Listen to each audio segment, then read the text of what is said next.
I am very much honored to be here with you once again, and thank you for flagging the European Union flag. Once again here in Kyiv. This is my 6th visit to Ukraine, the 4th since the start of the full-scale war. And this city, which for the last 10 years has been more conscious of its Europeanness than any other capital in the continent. As Yuri Andrukovich, whose books are increasingly translated into many other European languages, wrote, Kyiv won the casting to become the scenario of the most beautiful of revolutions, the revolution of Kyiv, the revolution of dignity. We have just celebrated the 10-year anniversary of that revolution of Hindi in your language. And I know that for defending it, you have paid and are still paying a terrible price. Many of the heroes of your revolution died later on the front, fighting the Russian invader for your freedom. Like, for example, Roman Ratuzhny, the anti-corruption activist. He did not even turn 25. Some of your soldiers have been fighting on the front lines for almost 2 years. Putin believed the war was going to last 1 week. 2 years later, you are still there. They are the heroes of the Battle of Kyiv, when the Russian troops were at 8 kilometers of this house. They were the heroes of Kharkiv, a name that everybody knows in Europe today. They did it, you did it, with all Soviet material, not yet with Western aid. You did it with the motivation of your army and your people. And now you have liberated half of the territory Russia had captured and unblocked the Red Sea. But I know that in each liberated town, they were greeted, your troops, by people whose joy of liberation was equal to the pain they had suffered. And I mean in Russia. And I know, because I see. They saw death and devastation and uncovered mass graves. The war has taken the life of many anonymous people. But let me name, for example, one of them, Victoria Merina, a finalist of the European Union Prize for Literature. She worked as a war crime investigator, and instead of seeking safety, she traveled the east of Ukraine to immortalize the stories of the people living on the occupation. And last summer, a Russian missile, like the one that's been falling in Kyiv tonight, killed her while she was having dinner in a popular pizza restaurant. She was certainly a war target. She was only 37. She has become the one who flew away too soon, as he put in one of her opponents. I am mentioning her because I cannot mention everyone of the anonymous victims and heroes of this war. There are many tragedies as one to Victoria Merina, and all of them remind us what the Ukrainian people are fighting for. Ukrainian soldiers know why they are fighting for. They are fighting for the freedom of their people, their land. The Russian soldiers, they don't know what they are fighting for. The soldiers fight for their very existence, the life of their family, the future of their children, for their freedom, for your culture. That Ukrainian language may not fall silent, and that their books, like Victoria's books, may not remain unfinished. You know, which is the real border? The real border today of Ukraine with Russia is the front line, not only in the battlefield. It's the political front line between a world governed by law and freedom, and another world where powerful people impose their will inside their society and with respect to their countries. It is the front line between democracy and authoritarian rule. Nothing less than that. A Ukraine that prevails against Russia's war of annihilation would be a huge contribution to the security of Europe as a whole. And I am the High Representative for Security Policy, so you can understand how much it matters for me.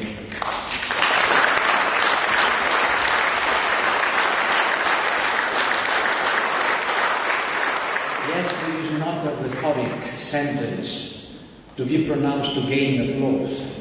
It's crude reality. The security of Ukraine is the huge contribution to the security of Europe as a whole. And the best security commitment that we can do for Ukraine is making Ukraine part of the European Union.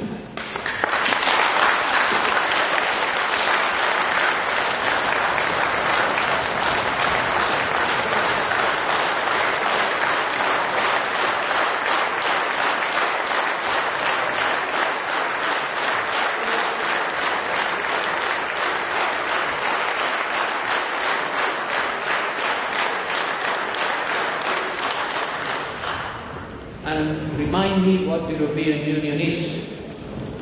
The European Union is not a military alliance. The European Union was built around the economy to diffuse conflict with negotiations and compromise. And it worked. After the two terrible world wars from the last century, we have had peace in Europe for nearly 80 years now. The old antagonism between the European old empires has vanished. The borders has become invisible. And that's also a reason why many Europeans maybe had forgotten that the world can be a terrifying place where force prevails. We make peace among us, and we believe that peace was the natural state of things, and that's not true, unhappily. The natural state of things are not peace. In the world today, geopolitical is coming back. The struggle between big powers, and Russia has not forgot. It's all imperial illusion. That's why the war has been an awakening moment for Europe. Since the 24th of February 2022, is therefore not only a question of military and financial assistance, but for many of us, it's above all a revolution in our mindset. This has been an awakening moment for us to understand how violent and dangerous is our world, nearby our cities. And this has changed our mindset. Now we need to change the complete institutional setting of the European Union to adapt it to this new geostrategic reality. It's no longer making peace among us. It's to face the challenges in our borders.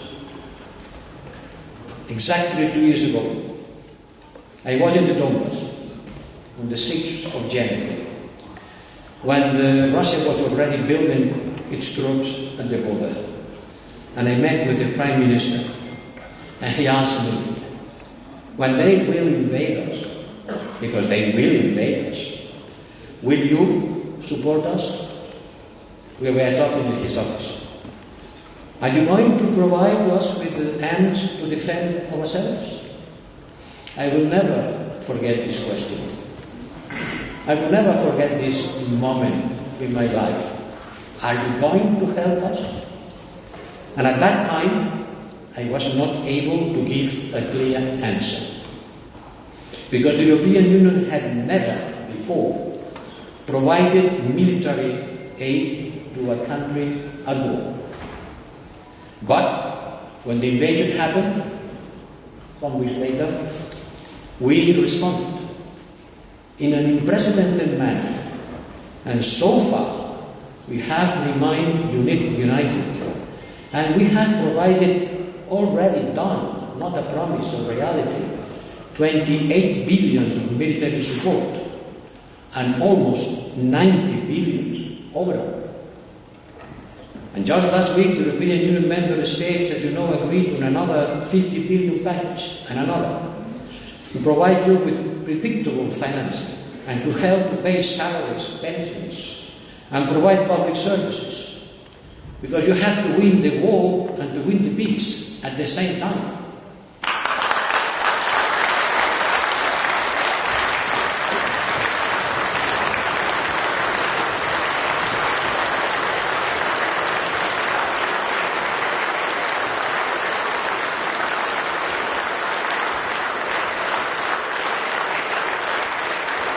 And President of the European Union Council, Charles Michel, deserves credit for putting this package together at the European Council and for working hard on getting it approved by all member states.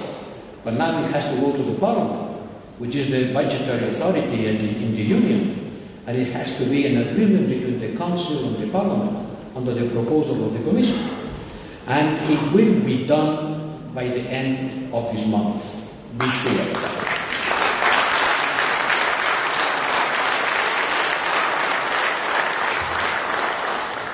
But I know that more is needed. I said this is my 6th visit to Ukraine. We need a paradigm shift from supporting Ukraine for as long as it takes to commit ourselves to support Ukraine for whatever it takes. Not for how long, but for whatever.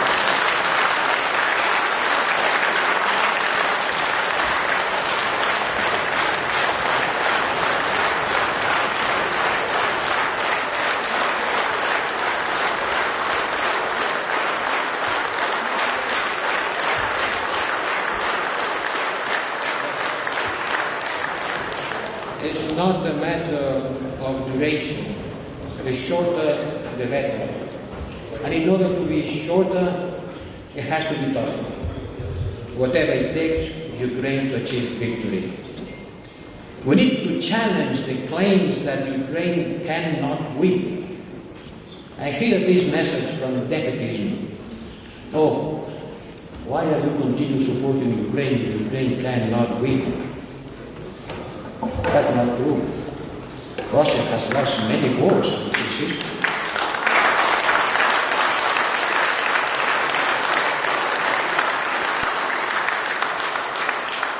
For the people who says that Western support will not hold, and I am measuring my words in this historical moment here in front of the representative of the Ukrainian people, I am measuring my words to say that the ones who claim that Putin should be at peace, they are wrong. They were wrong in 2022, and they remain wrong today.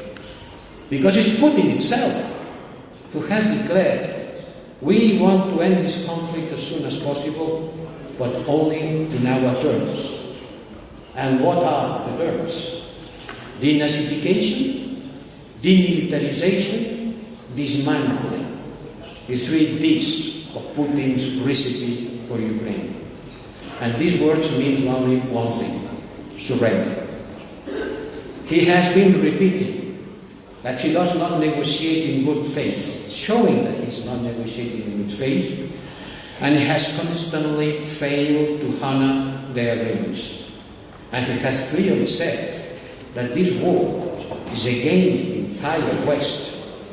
So instead of eyeing appeasement, we should remember the lessons we have learned since 2022. Avoid repeating mistakes and doubling down in areas where we saw success. Let's face reality. Russia has achieved virtually no progress on the battlefield in 2023. The armed forces successfully undermined Russia's air dominance over the front lines and broke the blockade of the Black Sea ports. You have forced Russia to withdraw Most of its fled from occupied Crimea, and grain exports are reaching pre-war levels. The blockade against exports of grain is finished, and is finished not thanks to agreements, but thanks to new fighting, including through the solidarity lanes, which has been also an important support for your exports.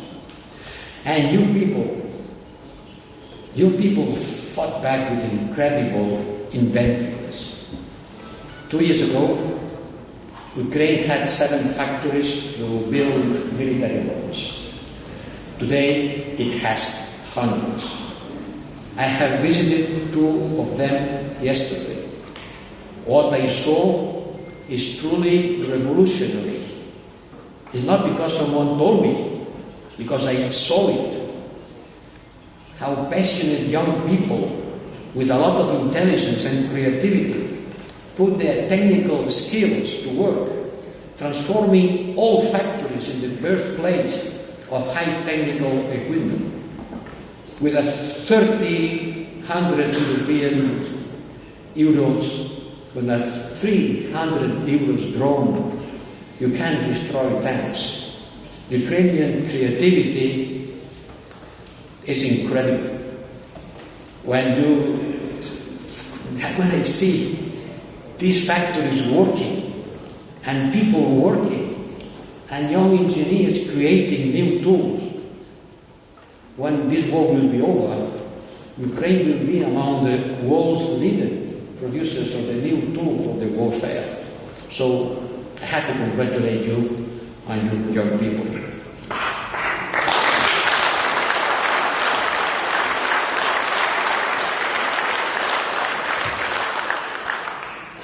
At the same time, Russia is, if I may say, cannibalizing its own future.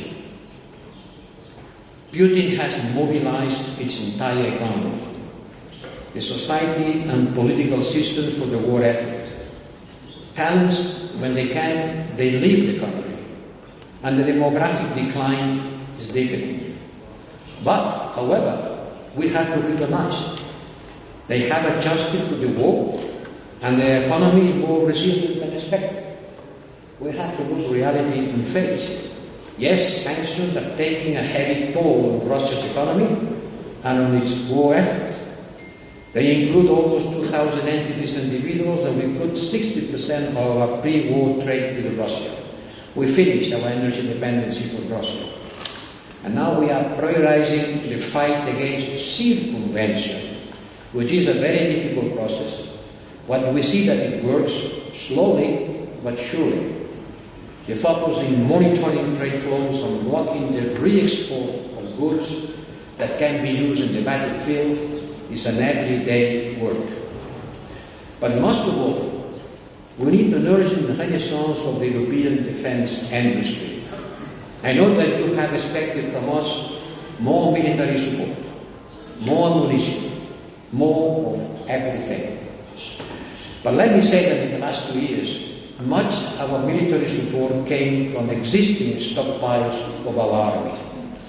Replenishing stocks today, and at the same time to continue providing you with more weapons and ammunition, is a serious challenge for our defense industry, which were diminishing due to the peace.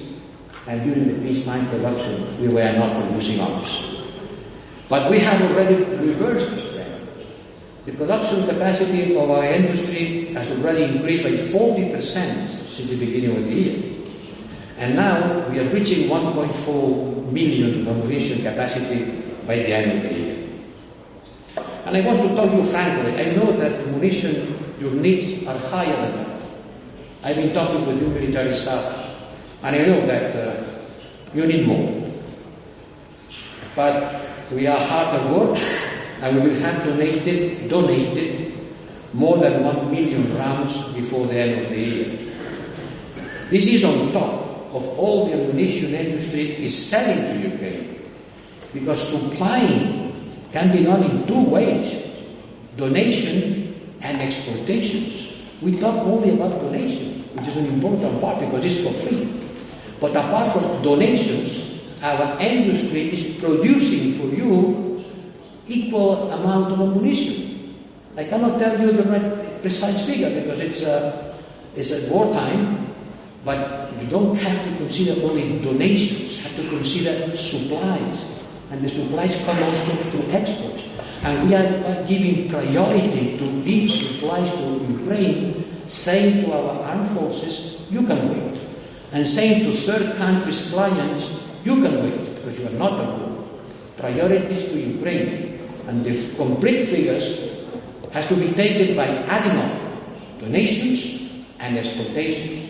And this makes much more than the public opinion sometimes hear about. We have reached an important amount of military support, 28 billion. And for this year, 2024, member states are planning more than 20 billion in military assistance, both bilaterally and through the European Union. You know this figure, but I want to remind them because it's important that public opinion understand the amount of our support. But there is another battle.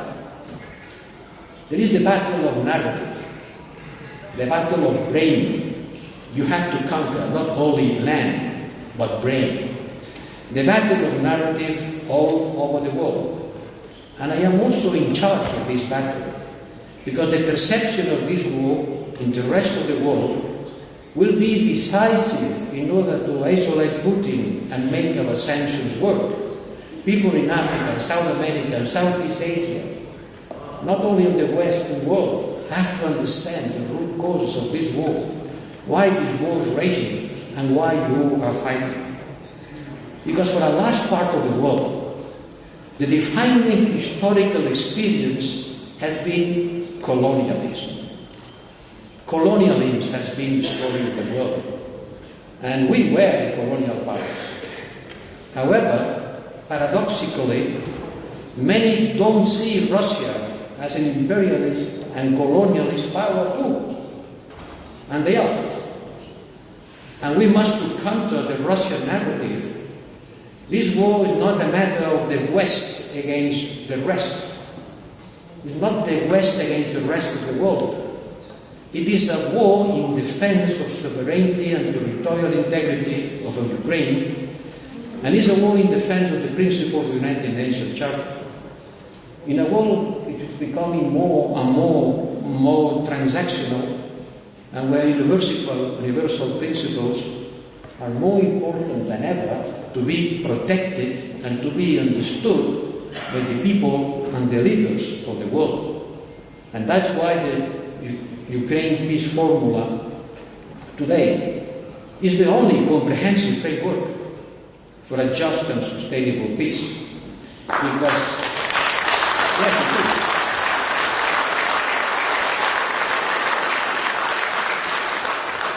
yes, dear Speaker, it is.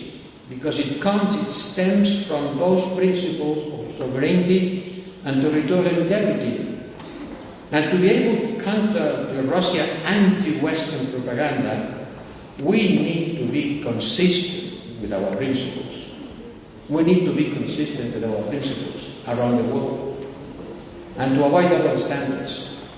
And to be frank, I am not sure that we have always been, and we have to be. And that's why the European Union and I personally are so committed to putting an end to the tragedy suffered by the civilian population in Gaza and to secure release of the hostages held by Hamas, which is another of the battles in which we are engaged. And finally, to work for a two-state solution, which the international community has been advocating for decades. And it's also part of building a world that prevents might make right, where powerful countries change borders at will, and when the weak fall prey by the strong. Because Putin's strategy could not to be successful. If it was successful, it would embolden Russia and other autocracies to pursue their imperialist agenda against their neighbors. We must show what is it. Russia is the last colonial empire in Europe. The last colonial empire. an anachronism. The Russian author Mikhail Shishkin wrote in his letter to an unknown Ukrainian, "My country is a country falling out of time. Russia remains an imperialist power that is unable to disentangle itself from a colonial vision of its identity. And until the question of the Russian identity will not be solved, it will remain a threat to all its neighbors in Europe." That's what Václav Havel said once. Russia does not know where it begins and where it ends. If a country doesn't know where it begins and where it ends, it's a serious challenge to their neighbors. And Putin has recently confirmed that assessment when, on his cartoons propaganda for the next election, he says, Russia's border don't end. Russia's border don't end. And as long as Russia has not resolved this issue, its political system will remain what it is, an authoritarian, nationalist, and violent regime. And nobody knows that better than you, Ukrainians. For centuries you have been on the receiving end of Russia's imperialism, relegated to be considered as little Russians, a pure colonialist way of spoken, starved at the Holodomor or deported to Siberia. And Russian imperialism remains a crude reality. Putin is obsessed with fantasies about historic Russian lands. You, dear speaker, showed me the maps in 1600, where Ukraine appears clearly as a nation. And that's why we once again see deportations in occupied Ukraine. We see the repression of your language and the terrible forced adoption of thousands of Ukrainian children to be Russified and make them forget about their Ukrainian roots, their parents and their families. But you are no longer the vessel of any empire. You are not an object. You are a subject. Ukrainians are the master of their own destiny, and you have repeatedly shown the will to be, through the history, a free country. And as a history, a next chapter will be written together. And this is when I'm coming to Ukraine as member of the European Union. Dear members of the Rada, we have decided that your future is in the European Union. That's what you want. That's what the European Union leaders have agreed last December. And this decision will put in reality. This cannot be empty words. This has to be a serious commitment that has to be implemented. But you have to play your part. You do. You have to make a lot of efforts. You made the European choice over and over again. And I understand you very well. When I was a young Spaniard on the darkness of the dictatorship, Europe was for me the beacon of political freedom, economic prosperity and social cohesion. I wanted to be European, as you. And most visible 10 years ago in the Maidan Square, it was a sea of yellow and blue. The yellow and blue of the Ukrainian flag mixed with the yellow and blue of European flags. And today I see a European choice among political forces, among civil society and businesses, but you have to preserve it. And you have to keep unity and consensus. This will be essential in your path to membership. It will require a lot of efforts and a lot of compromises by you, members of the Rada, by your government, but also by citizens, industry, civil society. It will require a deep, comprehensive modernization of your governance, your economy, and your society. The European Union with Ukraine will be a different union, and Ukraine will be a different Ukraine inside the European Union. It's going to be a way that will require efforts. You have to be prepared not to spare them, and we'll be supporting you along the way. But you, as any other candidate country, have to implement and enforce all current European Union rules. And let me say frankly that for many years, corruption was the weak spot of Ukraine's society. It has caused you a major gap in your development for the last 30 years. President Zelensky was elected with a mandate to fight corruption.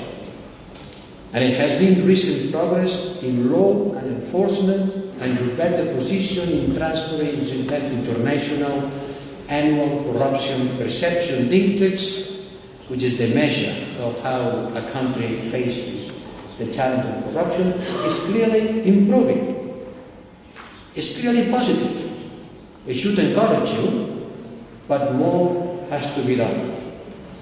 Corruption undermines significantly the efficiency of the war effort, the efficiency of reconstruction, and it undermines also the goodwill and support we are getting from societies across the European Union.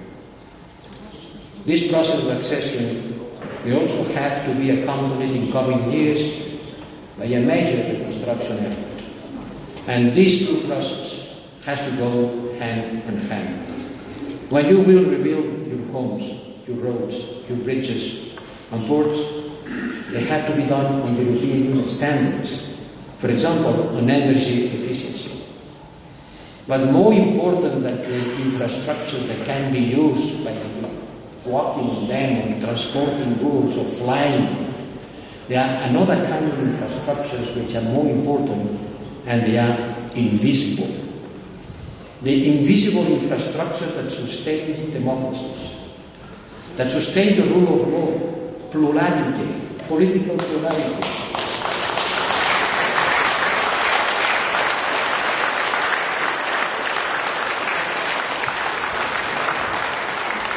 It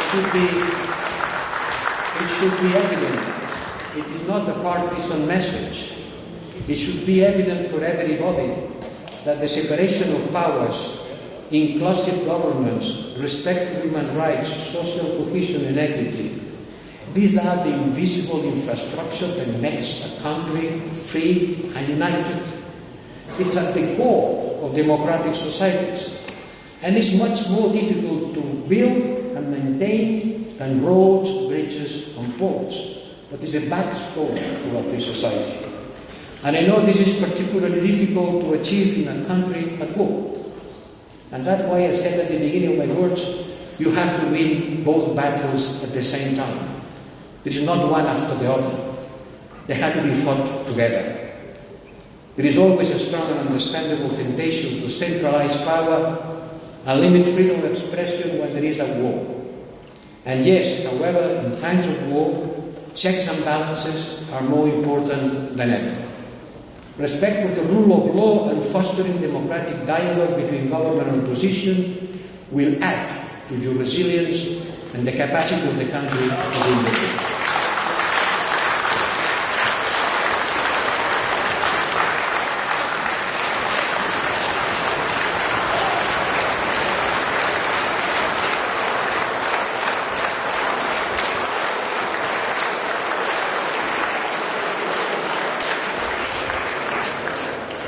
The greatest, dear members of the Rada, once again, this is not a partisan message. Being a democratic and inclusive society is your greatest advantage in face of Putin dictatorship. You are facing a dictator regime, and you have to face it showing that you are a pluralistic and democratic society.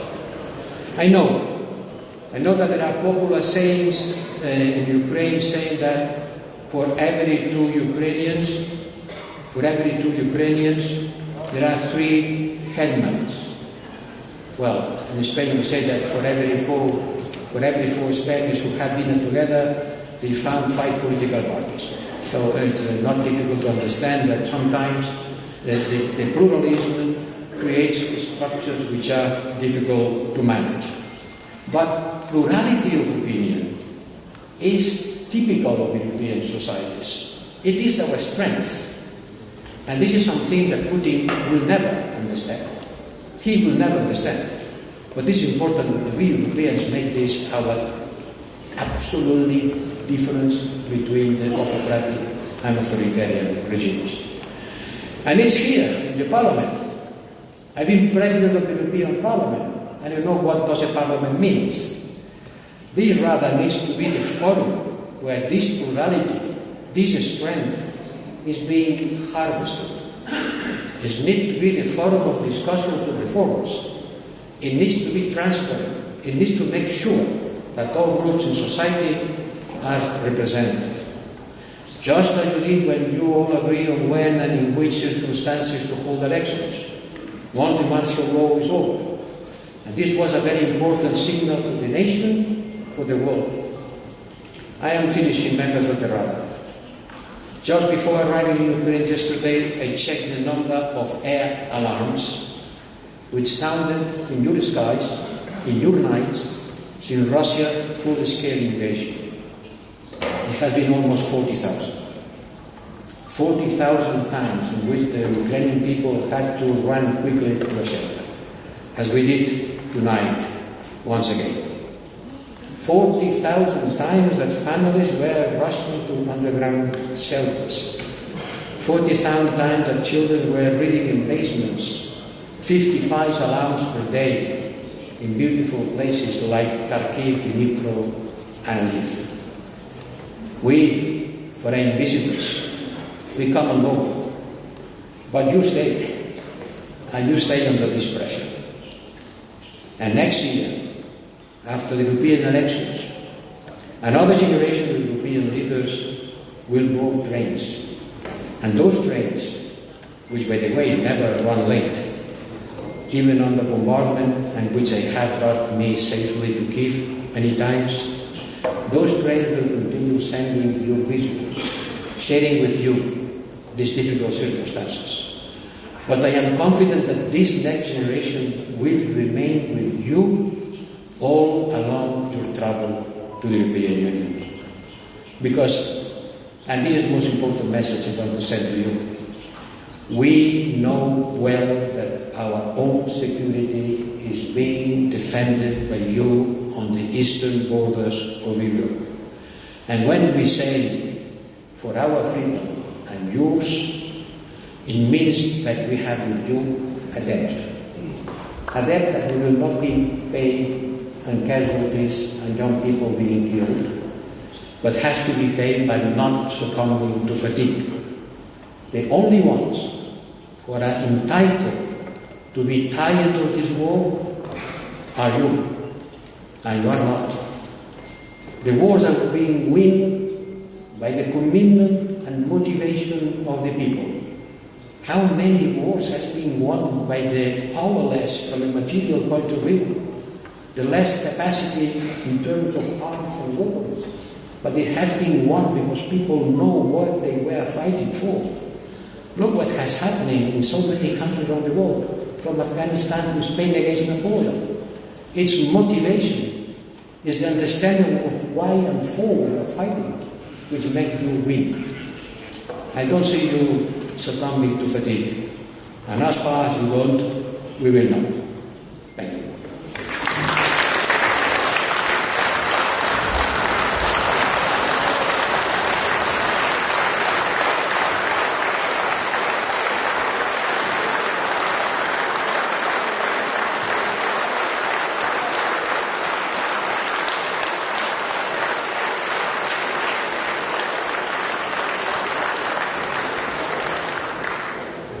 Slava Ukraini.